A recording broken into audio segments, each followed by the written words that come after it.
All right, welcome back to another episode of Mike Reads. Today we'll be continuing in our read of Adam Smith's *The Wealth of Nations*, with the second half of the second part of chapter 10, which is entitled "Of Wages and Profit in the Different Employments of Labor and Stock," and part 2, which is entitled "Inequalities Occasioned by the Policy of Europe." So I want to give just a little bit of an introduction to this section because the opening paragraph of what I'm about to read is, in my opinion, the best part of this read so far through the first 10 chapters. And I would also opine that this is probably the first time that this is meant to be an observation, just a strict observation of what's happened around what has happened. And it doesn't tend to really give much in the way of opinion. I'd say this is the first entry into Adam Smith's take on what ought to be, rather than what actually is and what will manifest. And I absolutely just love it. What's interesting is that the content of this material actually formed in 1776, the basis for what's going to be the right to assembly and a number of other extensions of the First Amendment. So I really love this section. The section actually doesn't end until page 197, and I'm on 177 right now. So it's 20 pages long. So this may be a little bit longer of an episode than normal. I may actually, come to think of it, cut it short rather than let it run long so I can get under 30 minutes and just divide that up into two 10-page reads. We'll see how it winds up going. But without further ado, let's go right on into my favorite paragraph so far in Adam Smith's *The Wealth of Nations*. People of the same trade seldom meet together, even for merriment and diversion, but the conversation ends in a conspiracy against the public, or in some contrivance to raise prices. It is impossible indeed to prevent such meetings, by any law which either could be executed or would be consistent with liberty and justice. But though the law cannot hinder people of the same trade from sometimes assembling together, it ought to do nothing to facilitate such assemblies, much less to render them necessary. A regulation which obliges all those of the same trade in a particular town to enter their names and places of abode in a public register facilitates such assemblies. It connects individuals who might never otherwise be known to one another, and gives every man of the trade a direction where to find every other man of it. A regulation which enables those of the same trade to tax themselves in order to provide for their poor, their sick, their widows, and orphans, by giving them a common interest to manage, renders such assemblies necessary. An incorporation not only renders them necessary, but makes the act of the majority binding upon the whole. In a free trade, an effectual combination cannot be established but by the unanimous consent of every single trader, and it cannot last longer than every single trader continues of the same mind. The majority of a corporation can enact a bylaw with proper penalties, which will limit the competition more effectually and more durably than any voluntary combination whatsoever. The pretense that corporations are necessary for the better government of the trade is without any foundation. The real and effectual discipline which is exercised over workmen is not that of his corporation, but that of his customers. It is the fear of losing their employment which restrains his frauds and corrects his negligence. An exclusive corporation necessarily weakens the force of this discipline. A particular set of workmen must then be employed, let them behave well or ill. It is upon this account that in many large incorporated towns no tolerable workmen are to be found, even in some of the most necessary trades. If you would have your work tolerably executed, it must be done in the suburbs, where the workmen, having no exclusive privilege, have nothing but their character to depend upon, and you must then smuggle it into the town as well as you can. It is in this manner that the policy of Europe, by restraining the competition in some employments to a smaller number than would otherwise be disposed to enter into them, occasions a very important inequality in the whole of the advantages and disadvantages of the different employments of labor and stock. Secondly, the policy of Europe, by increasing the competition in some employments beyond what it naturally would be, occasions another inequality of an opposite kind in the whole of the advantages and disadvantages of the different employments of labor and stock. It has been considered as of so much importance that a proper number of young people should be educated from certain professions that sometimes the public and sometimes the piety of private founders have established many pensions, scholarships, exhibitions, bursaries, etc. for this purpose, which draw many more people into those trades than could otherwise pretend to follow them. In all Christian countries, I believe, the education of the greater part of churchmen is paid for in this manner. Very few of them are educated altogether at their own expense. The long, tedious, and expensive education, therefore, of those who are, will not always procure them a suitable reward, the church being crowded with people who, in order to get employment, are willing to accept of a much smaller recompense than what such an education would otherwise have entitled them to. And in this manner the competition of the poor takes away the reward of the rich. It would be indecent, no doubt, to compare either a curate or a chaplain with a journeyman in any common trade. The pay of a curate or chaplain, however, may very properly be considered as of the same nature with the wages of a journeyman. They are, all three, paid for their work according to the contract which they may happen to make with their respective superiors. Till after the middle of the 14th century, 5 merks, containing about as much silver as 10 pounds of our present money, was in England the usual pay of a curate, or a stipendiary parish priest, as we find it regulated by the decrees of several different national councils. At the same period, 4 pence a day, containing the same quantity of silver as a shilling of our present money, was declared to be the pay of a master mason, and 3 pence a day, equal to 9 pence of our present money, that of a journeyman mason. The wages of both these laborers, therefore, supposing them to have been constantly employed, were much superior to those of the curate. The wages of the master mason, supposing him to have been without employment 1/3 of the year, would have fully equaled them. By the 12th of Queen Anne, circa 12, it is declared that whereas for want of sufficient maintenance and encouragement to curates, the cures have in several places been meanly supplied, the bishop is, therefore, empowered to appoint, by writing under his hand and seal, a sufficient certain stipend or allowance, not exceeding 50 and not less than 20 pounds a year. 40 pounds a year is reckoned at present very good pay for a curate, and notwithstanding this Act of Parliament, there are many curacies under 20 pounds a year. There are journeyman shoemakers in London who earn 40 pounds a year, and there is scarce an industrious workman of any kind in that metropolis who does not earn more than 20. This last sum, indeed, does not exceed what is frequently earned by common laborers in many country parishes. Whenever the law has attempted to regulate the wages of workmen, it has always been rather to lower them than to raise them. But the law has upon many occasions attempted to raise the wages of curates, and for the dignity of the church, to oblige the rectors of parishes to give them more than the wretched maintenance which they themselves might be willing to accept of. And in both cases the law seems to have been equally ineffectual, and has never either been able to raise the wages of curates, or to sink those of laborers to the degree that was intended, because it has never been able to hinder either the one from being willing to accept of less than the legal allowance, on account of the indigence of their situation and the multitude of their competitors, or the other from receiving more on account of the contrary competition of those who expected to derive either profit or pleasure from employing them. The great benefices and other ecclesiastical dignities support the honor of the church,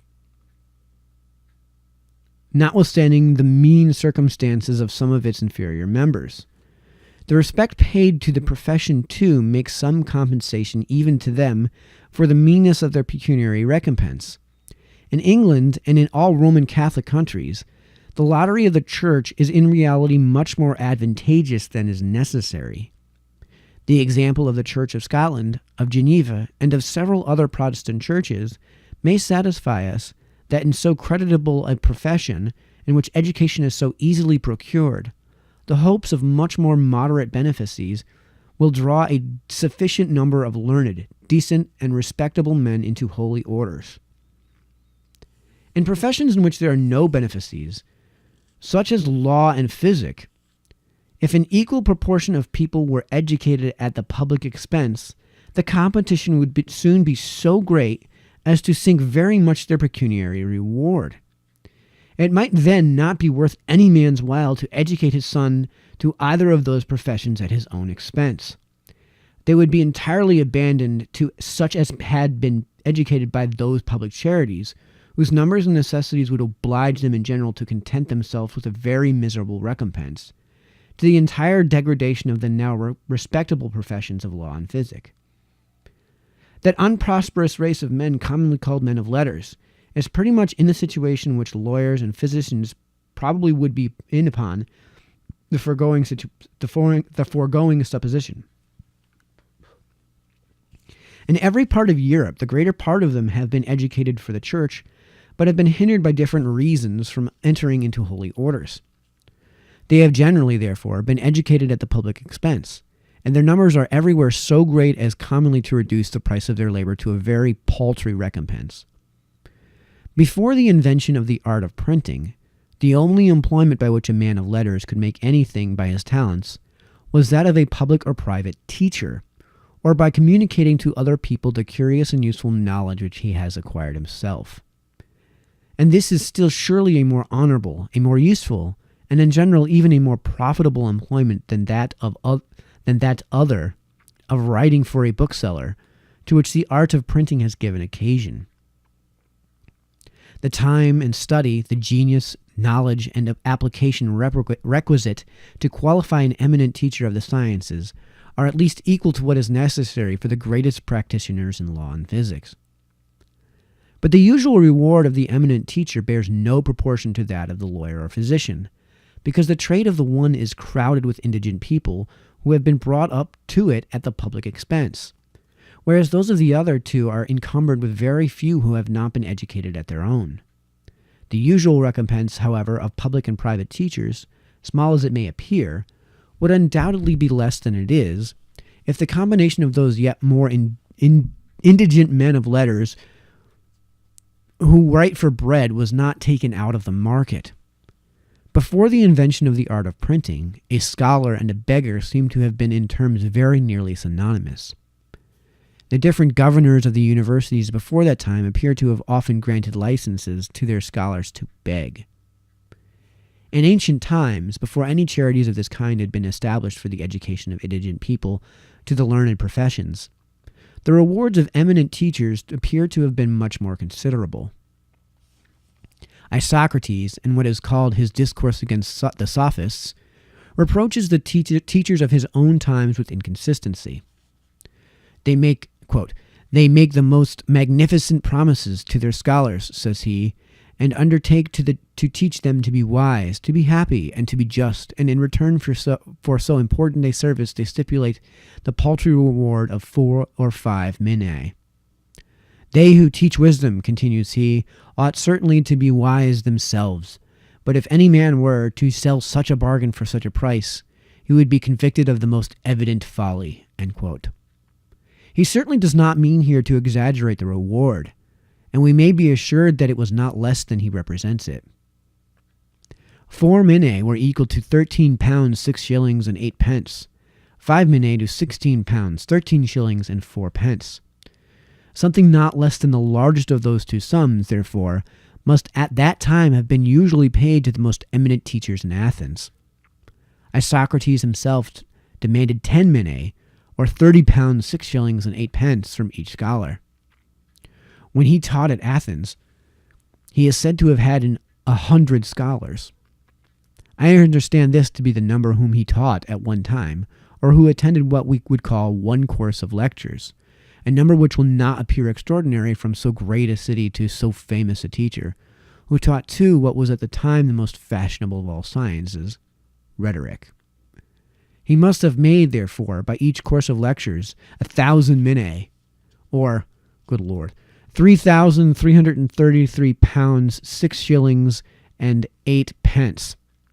1,000 minae, accordingly, is said by Plutarch in another place to have been his didactron, or usual price of teaching. Many other eminent teachers in those times appear to have acquired great fortunes. Gorgias made a present to the Temple of Delphi of his own statue in solid gold. We must not, I presume, suppose that it was as large as the life. His way of living, as well as that of Hippias and Protagoras, two other eminent teachers of those times, is represented by Plato as splendid even to ostentation. Plato himself is said to have lived with a good deal of magnificence. Aristotle, after having been the tutor to Alexander, and most munificently rewarded, as it is universally agreed, both by him and his father Philip, thought it worthwhile, notwithstanding, to return to Athens in order to resume the teaching of his school. Teachers of the sciences were probably in those times less common than they came to be in an age or two afterwards, when the competition had probably somewhat reduced both the price of labor and the admiration for their persons. The most eminent of them, however, appear always to have enjoyed a degree of consideration much superior to any of the like profession in the present times. The Athenians sent Carneades to the academic, and Diogenes to the Stoic, upon a sole embassy to Rome, and though their city had then declined from its former grandeur, it was still an independent and considerable republic. Carneades was a Babylonian by birth, and as there never was a people more jealous of admitting foreigners to public offices than the Athenians, their consideration for him must have been very great. The inequality is upon the whole, perhaps, rather advantageous than hurtful to the public. It may somewhat degrade the profession of a public teacher, but the cheapness of literary education is surely an advantage which greatly overbalances this trifling inconveniency. The public, too, might derive still greater benefit from it, if the constitution of those schools and colleges, in which education is carried on, was more reasonable than it is at present through the greater part of Europe. Thirdly, the policy of Europe, by obstructing free circulation of labor and stock from both employment to employment and from place to place, occasions in some cases a very inconvenient inequality in the whole of the advantages and disadvantages of their different employments. The statute of apprenticeship obstructs the free circulation of labor from one employment to another, even in the same place. The exclusive privileges of corporations obstruct it from one place to another, even in the same employment.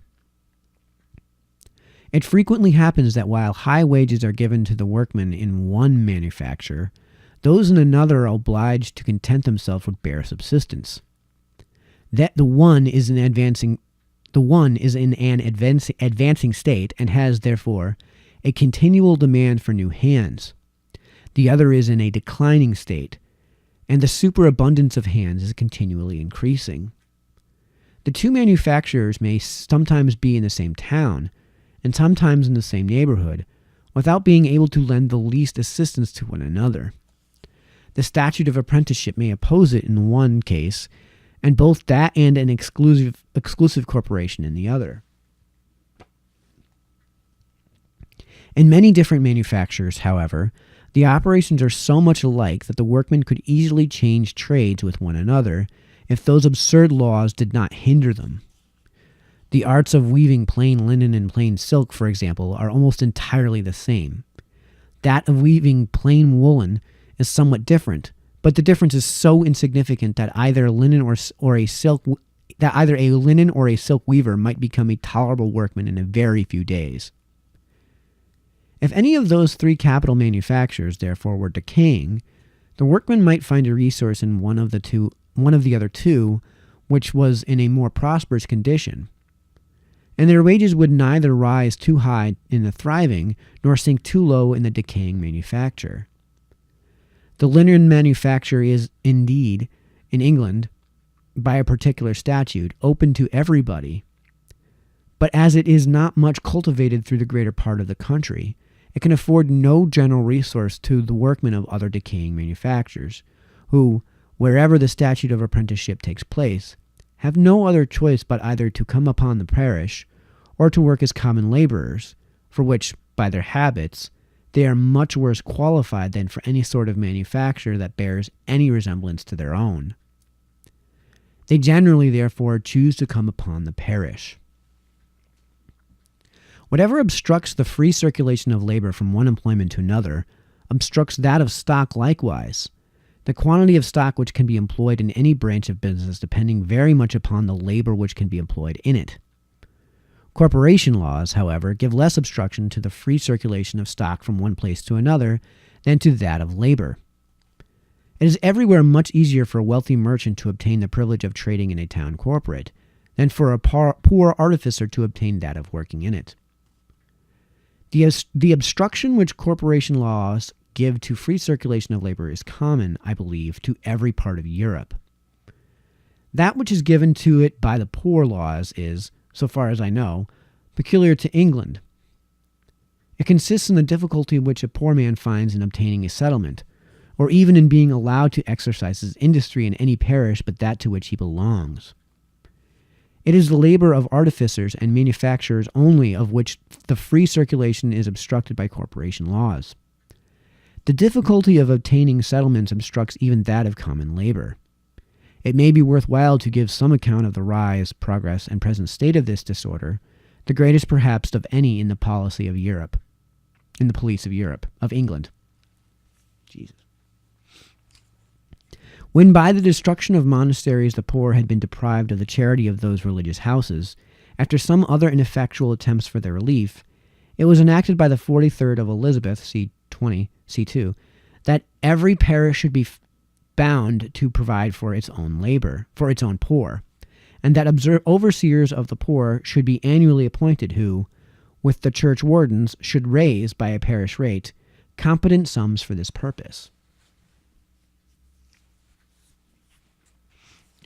By this statute, the necessity of providing for their own poor was indispensably imposed upon every parish. Who were to be considered as the poor of each parish became, therefore, a question of some importance. This question, after some variation, was at last determined by the 13th and 14th of Charles II, when it was enacted that 40 days undisturbed residence should gain any person a settlement in any parish. But that within that time it should be lawful for two justices of the peace, upon complaint made by the church wardens or overseers of the poor, to remove any new inhabitant to the parish where he was last legally settled, unless he either rented a tenement of £10 a year, or could give such security for the discharge of the parish where he was then living, as those justices should judge sufficient. Some frauds, it is said, were committed in consequence of this statute. Parish officers sometimes bribing their own poor to go clandestinely into another parish, and by keeping themselves concealed for 40 days to gain a settlement there, to the discharge of that to which they properly belonged. It was enacted, therefore, by the 1st of James II, that the 40 days undisturbed residence of any person necessary to gain a settlement should be accounted only from the time of his delivering notice in writing of the place of his abode and number of his family, to one of the church wardens or overseers of the parish where he came to dwell. But parish officers, it seems, were not always more honest with regard to their own than they had been with regard to other parishes, and sometimes connived at such intrusions, receiving the notice and taking no proper steps in consequence of it. As every person in a parish, therefore, was supposed to have an interest to prevent as much as possible their being burdened by such intruders, it was further enacted by the 3rd of William III that the 40 days' residence should be accounted only from the publication of such notice in writing on Sunday in the church immediately after the divine service.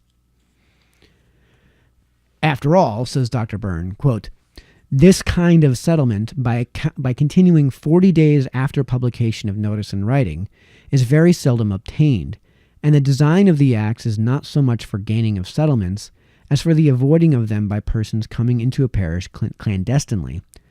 For the giving of notice is only putting a force upon the parish to remove. But if a person's situation is such that it is doubtful whether he is actually removable or not, he shall, by giving notice of compel the parish either to allow him a settlement uncontested, by suffering him to continue 40 days, or by removing him to try the right." End quote. This statute, therefore, rendered it almost impracticable for a poor man to gain a new settlement in the old way by 40 days' inhabitancy. But that it might not appear to preclude altogether the common people of one parish from ever establishing themselves with security in another, it appointed 4 other ways by which a settlement might be gained without any notice delivered or published. The first was by being taxed to parish rates and paying them. The second, by being elected into an annual parish office and serving in it a year. The third, by serving an apprenticeship in the parish. The fourth, by being hired into services for a year and continuing in the same service during the whole of it. Nobody can gain a settlement by either of the first 2 ways, but the public deed of the whole parish, who are too well aware of the consequences to adopt any newcomer who has nothing but his labor to support him, either by taxing him to parish rates or by electing him into parish office. No married man can well gain any settlement in either of the last 2 ways. An apprentice is scarce ever married, and it is expressly enacted that no married servant shall gain any settlement by being hired for a year. The principal effect of introducing settlement by service has been to put out in a great measure the old fashion of hiring for a year, which before had been so customary in England that even at this day, if no particular term is agreed upon, the law intends that every servant is hired for a year. But masters are not always willing to give their servants a settlement by hiring them in this manner, and servants are not always willing to be so hired, because, as every last settlement discharges all the foregoing, they might thereby lose their original settlement in the places of their nativity, the habitation of their parents and relations.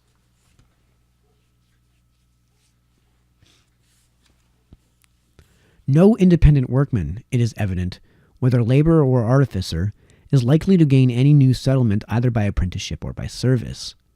When such a person, therefore, carried his industry into a new parish, he was liable to be removed, how healthy and industrious whatsoever, at the caprice of any church warden or overseer, unless he either rented a tenement of £10 a year, a thing impossible for one who has nothing but his labor to live by, or could give such security for the discharge of the parish as 2 justices of the peace should judge sufficient. What security they shall require, indeed, is left altogether to their discretion, but they cannot well require less than £30, it having been enacted that the purchase even of a freehold estate of less than £30 value shall not gain any person a settlement, as not being sufficient for the discharge of the parish. But this is a security which scarce any man who lives by labor can give, and much greater security is frequently demanded. In order to restore in some measure that free circulation of labor which those different statutes had almost entirely taken away, the invention of certificates was fallen upon. And I think with that we're going to take a quick break here, and we'll finish up the chapter tomorrow by going into exactly what these certificates are and how they've been fallen upon. So I guess that's going to conclude today's reading on Adam Smith's The Wealth of Nations, the second part of part 2 and chapter 10. Tomorrow we will continue with chapter 10 and hopefully get it finished in a probably short read with Adam Smith's The Wealth of Nations. So until then, this is Mike signing off.